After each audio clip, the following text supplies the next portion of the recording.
Hello. I would like to share some of what I learned while doing the 4GY DNA project. The numbers here across the top of the screen are the STR marker numbers. Most of the men in our group have tested at the 37 marker level, with one testing at the 67 marker level. Marker values are the number of repeated sequences of A, C, G, T, and T's. The first row shows us that all of the Forgies had 14 repeats on DYS393. The first row of numbers represents the minimum value for each of the markers. So this is the minimum value that each man got for each of the markers.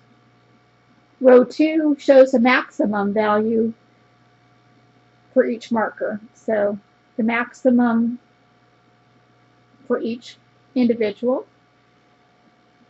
The mode is the modal number, which is the most common set of results. So, for instance, in row 1, 14 is the most common. So 14 is the modal. And here the next lines show our test, all of our testers, and the rows show their values, each of their values. So we had one of Samuel Forgie's descendants had a mutation on DYS391, which was 10. That's not the most common among our testers. 11 was most common. So the minimum value in this row, excuse me, is 10 because we had one tester at 10. The maximum is 11, and the mode is 11.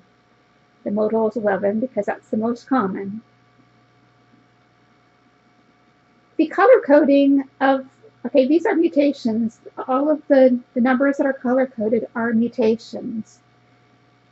And the color coding represents how far away that person was from the most common set of results. So this person was only one marker value away from 11. And since that is less than 11, it's blue. So it's color coded a light blue. If it were, say, 8, it would suddenly become much lighter. So, or much darker, I'm sorry, much darker. Okay, it starts out light and becomes darker the farther away somebody is from the most common value. Okay, with the pink markers showing mutations. These are showing mutations that are higher than the common value. So the common value here is 16, and we have 17 here. And we start off with a light pink, and that color will get darker the farther away a person is from the value of 16. So if they're like 20 or something, the color would get much darker. So we did have a number of mutations, and we can tell what kind of mutations they were by looking at the first row again, by looking at the column headings, or the row headings, yeah, the column headings, excuse me. So the red represents markers that move quickly, that change quickly. And we have a number of marking mutations on markers that change rapidly. So, for instance, 576, we had 2 people at 19 and 3 people at 20. And we see by the red above it that that is a rapidly changing marker. And also a Samuel Forgy descendant had a mutation on DYS464, and that is rapidly changing. And we have another for the same person who had a mutation on DYS456, another rapidly changing marker. And then we had some that were on not so rapidly changing markers, which may go back farther in time. It's hard to say when a mutation occurs. But we know in Samuel Forgy's case that all of the mutations occurred after 1726, because in the first row we have a Samuel Forgy descendant, and the last row we have a Samuel Forgy descendant. And they actually have 4 different mutations. Actually, the last person has 4 mutations that the first person did not share. And that's kind of unusual that 2 people who share an ancestor back in 1726 would have that many differences. It would have 4 differences in the markers. So each of their mutations were not shared by the other one.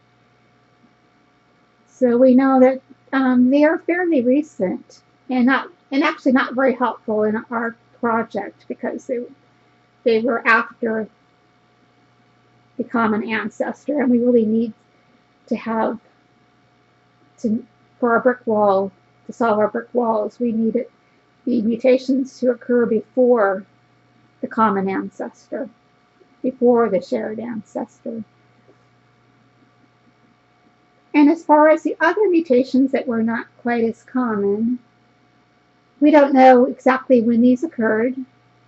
They may have occurred at a time which might be helpful for our project. We need more people to test to see exactly when the 13 here and the 11 occurred. So that might help us identify which lines these 2 men belong to. And I found an interesting page here. Oops, I think it's the wrong page, excuse me.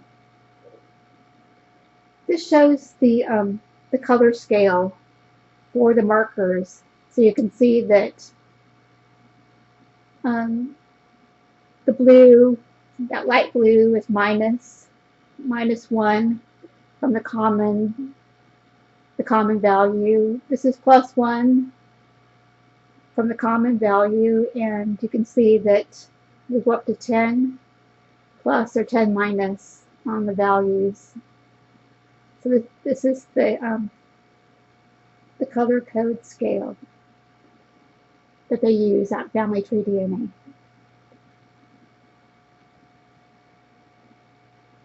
So that's about it. And I still have a lot to learn. I think I've got it pretty correct, but if anybody has any corrections, please let me know.